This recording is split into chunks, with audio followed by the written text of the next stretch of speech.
คุณยงมุสากว่ามือไหว้เจ้าปีนายน้องที่เคารพทุกท่านครับสารธรรมกำเมืองครับมาปะกับเจ้าปีนายน้องของเฮาแล้วนะครับครับมาอยู่ด้วยกันครับสูตรโยโกห้องไปด้วยกันครับวันนี้จะเอาบทสูตรที่ชื่อว่าอภัยญปริตครับมาสูตรให้กันฟังนะครับเนาะมีหลายบทสูตรอยู่นะครับแต่วันนี้จะสูตรเป็นกรรมที่เป็นภาษาบาลีถึงหมดนะครับเนาะบ่ได้แปลเนอะนะครับวันนี้นะแต่ว่าจะได้ก็แล้วแต่นะครับเนาะฟังไปแล้วก็แปลงใจให้นิ่มให้มันให้เตี้ยงตัวเสียงสวดไปบุญกุศลก็จะเกิดขึ้นกับตนตัวของหมู่เฮาทั้งหลายครับกับก่อนที่เฮาจะได้สูตรโยโกห้องไปนั้นจะได้ถวายเข้าตอกดอกไม้ที่ได้วางไว้ด้านหน้าสารูปปิมปาของพระพุทธเจ้าก่อนนะครับเนาะตั้งอกตั้งใจกันเนอะสานตุงองค์การสร้างคานแต้มพระแก้วเจ้าตั้ง5จำพวกมีองค์พระสัมมาสัมพุทธเจ้าเป็นเก้าเป็นพระธานบัดนี้มีตนตัวผู้กาตั้งหลายผู้เกิดยังปุปปากาเจตนาโดยยิ่งจริงจักมาไกลปั๊มเป่งวัดอันภาวนาสูตรโยโกห้องก็จริงได้สรนงคงควายตกแต่งพร้อมน้อมนำมายังบุภาลาจาเข้าตอกดอกไม้ใส่ไว้เหนือคันปันเป็น5โกธาหเพื่อปูจาสุมากลวะยังพระแก้วเจ้าตั้ง5จำพวกขอพระแก้วเจ้าตั้ง5จำพวกจุงอินดูคุณนาเป็นปฏิกหกะหับเอายังปูจาสุมาตานแห่งผู้คาตั้งหลายแต่ดีลี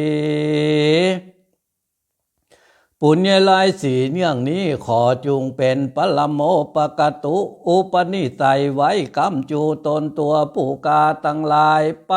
ทลาบถึงนิพพานกร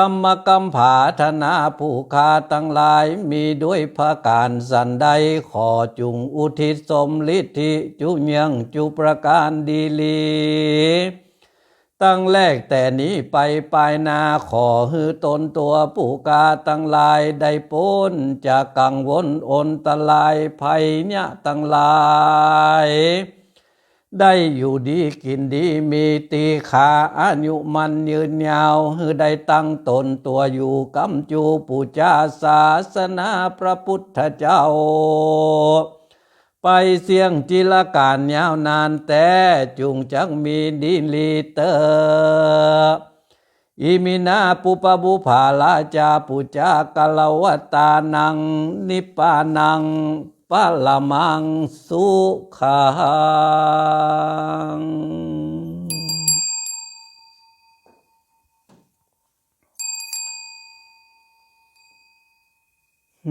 นะโมพุทธายะนะโมธัมมายะนะโมสังฆายะ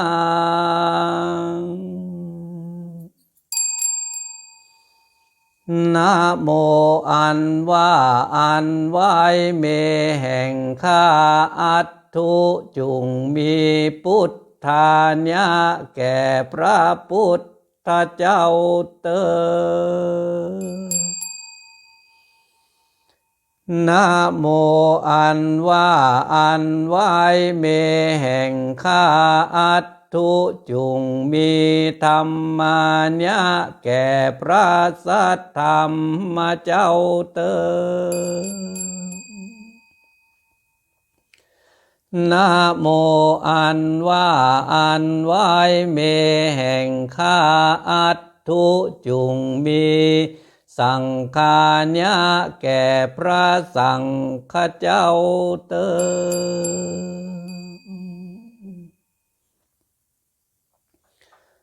ยันตุนิมิตตังอาวามังกัลลัญจาโยจามันนาโปสังโกนัสสะสัตโตปาปัก กะโหตุสุปินังอากันตังพุทธานุภาเวนะวินาสเมนตุยันตุนิมิตตังอาวะมังกลัญจะโยจามนาโปสกุณัสสะสัทโธปาปะกะโหตุสุปินังอากันตังธัมมานุภาเวนะวินาสเมนตุ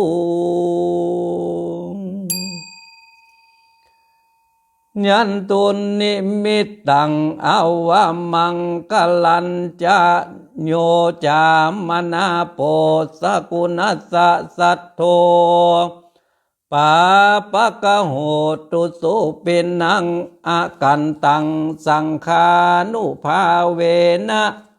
วินาสเมนตุ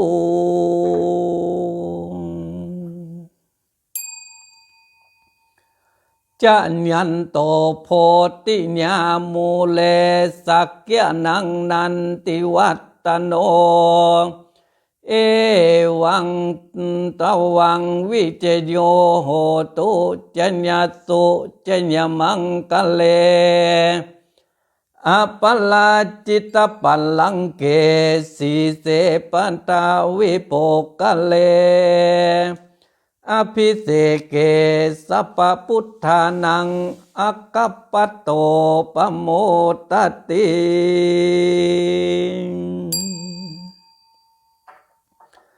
สุนักขตังสุมังกลังสุปภาตังสุหุติตังสุขโนสุโมหุตโตจะสุญิทังพระมจาริสุปตักขินังกาญกัมมังวาจากัมมังปตักขินังปตักขินังมโนกัมมังปณิทิเตปตักขินาปตักขินานิกัตวานะลาพันตเถปตักขิเน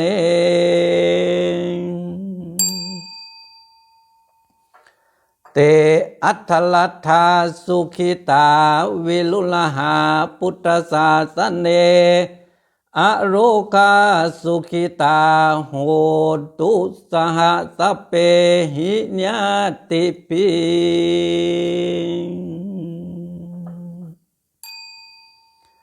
เตอัตถลัทธาสุขิตาวิลุลหาพุทธศาสเนอโรคาสุขิตาโหตุสหสเปหิญาติปิ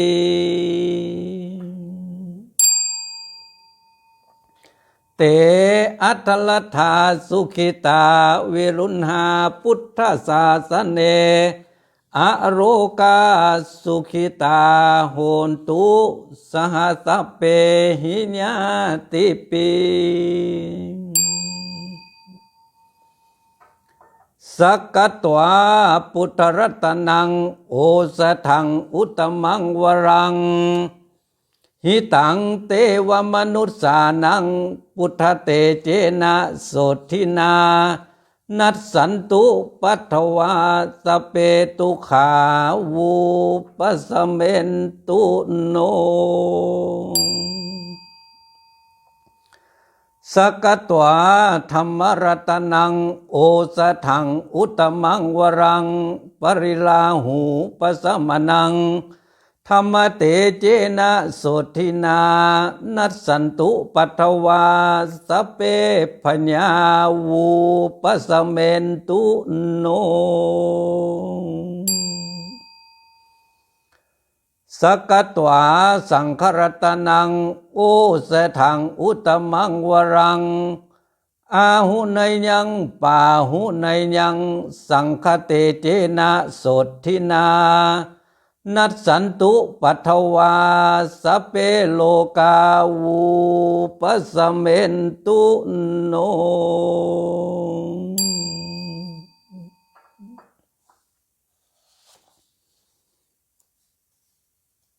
ภวตุสัพพมังกลังรักขันตุสัพพเทวตาสัพพพุทธานุภาเวนะสัทธาโสธีภวันตุโนภวตุสัพพมังกลังลักขันตุสัพพเทวตาสัพพธรรมานุภาเวนะสัทธาโสธีภวันตุโน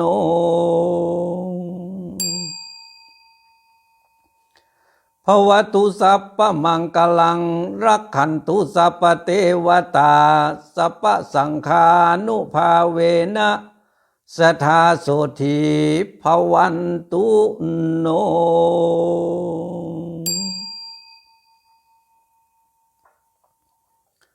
สุโขพุทธานังอุปาโทสุขาสัทธัมมเตสนาสุขาสังคสสามัคคีสมัคคานังตะโปสุโขคติโยเศโธชเนตัสสมิงเยโคตปฏิชานิโน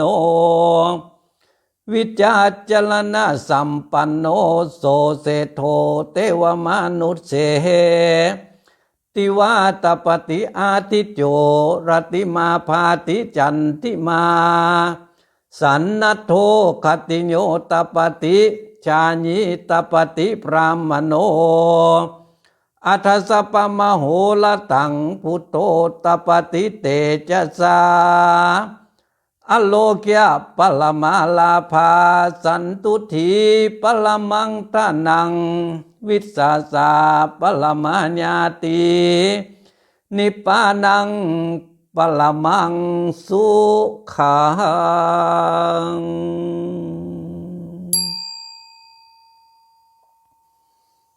กับการสุดโยโกห้องของเฮาในวันนี้ก็ได้จบลงไปวันนี้สูตรก้ากรรมที่เป็นภาษาบาลีถึงหมดนะครับเนาะครับจากนี้ไปเราจะได้ปั้มเป่งภาวนาครับแปลงใจให้นิ่มให้มันให้เตี้ยงอยู่กับอารัมมณะอันใดอันหนึ่งครับไผมักไผหุมอันใดก็เอาอันนั้นไผสอบพุทโธก็เอาพุทโธไผสอบสัมมาอรหังก็เป็นสัมมาอรหังไผจะเอาตั้งใดก็ได้ครับเพื่อให้ใจของเฮาได้นิ่ม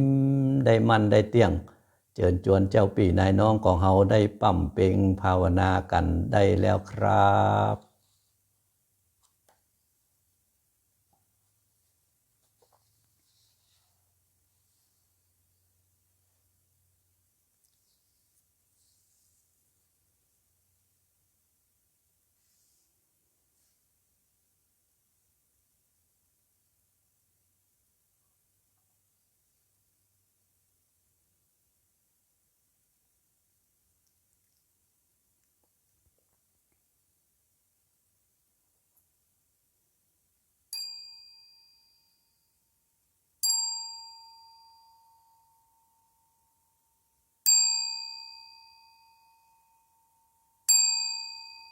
สา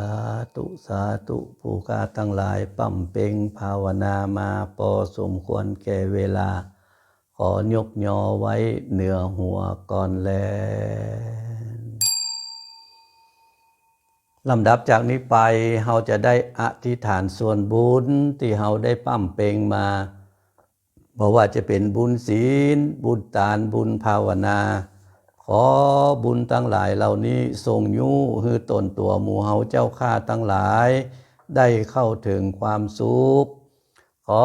บุญทั้งหลายเหล่านี้ทรงยู่ให้ตนตัวหมู่เฮาเจ้าข้าทั้งหลายได้เข้าถึงพระนิพพานจากนั้นเฮาจะได้อุทิศผลบุญผลกุศลที่เฮาได้ปั้มเป่งมานี่ไปฮือกับเทวบุตรเทวดาเทปาอาหักเจ้าตีเจ้าตางเจ้ากรรมนายเวรทั้งหลายเป็นลำดับทัดกันไปนะครับ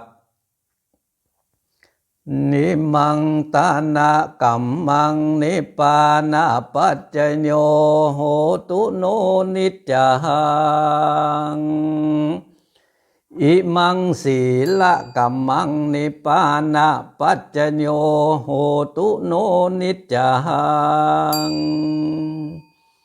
อิมังภาวนากัมมังนิปานาปัจจโย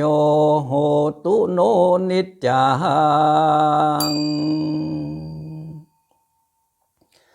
ยังกินจิกุสลังกัตตปังกัมมังสเปหิอัมเหหิกตังปุญญังโนอนุโมตันตุสุรนันตุโพนโตเยเตวาอัสสมิงทานเนอติกตาติกายุกาเสทาหนตุสัพพสัตตานังสุขีอัตตานังปริหารันตุมาตาปิตาสุขิตาหนตุทุกขาปมุญจันตุสัพเพญาตกาสุขิตาหนตุทุกขาปมุญจันตุสัพเพ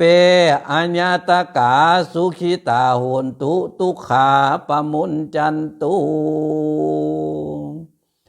สัพเพปิสาสัพเพยัคขาสัพเพเปตาสุขิตาหนตุทุกขาปมุญจันตุ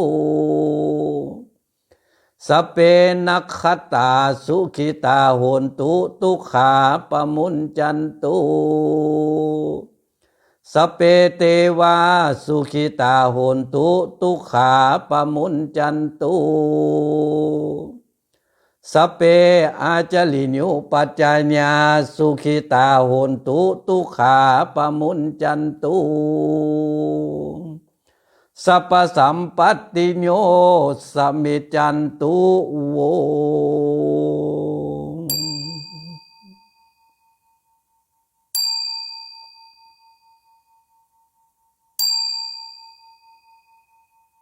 กับการสุดโยโกห้องของเฮาในวันนี้นะครับก็ได้จบลงไปตะอีนะครับเนาะก็เอาบทสูตรที่เป็นบทสูตรภาษาบาลีตึงโมดนะครับเนาะแต่ว่าเอามาสูตรเป็นกำเมืองครับเพื่อให้เจ้าปี่นายน้องของเฮาได้ฟังกันนะครับเนาะฟังกันไปครับฟังได้แปลได้หูกำหมายของมันก็ว่าบ่หูกำหมายก็บ่เป็นหยังครับเพื่อให้ใจของเฮาได้โตยเสียงสวดนั้นไปโตยเสียงภาษาบาลีนั้นไปก็จะเนี่ยให้จิตใจของเฮาได้นิ่มได้มั่นได้เตี้ยงครับเมื่อจิตใจของเฮาได้นิ่มได้มั่นได้เตี้ยงอยู่กับเสียงสูตรอันนั้นแล้วบุญกุศลก็จะเกิดขึ้นกับตนตัวของหมู่เฮาทั้งหลายครับครับวันนี้ล่ำลาเจ้าปี่นายน้องของเฮาไปด้วยเวลาเพียงแต่อีก่อนนะครับวันหน้าก็ปิกมาปะกันทำไมครับ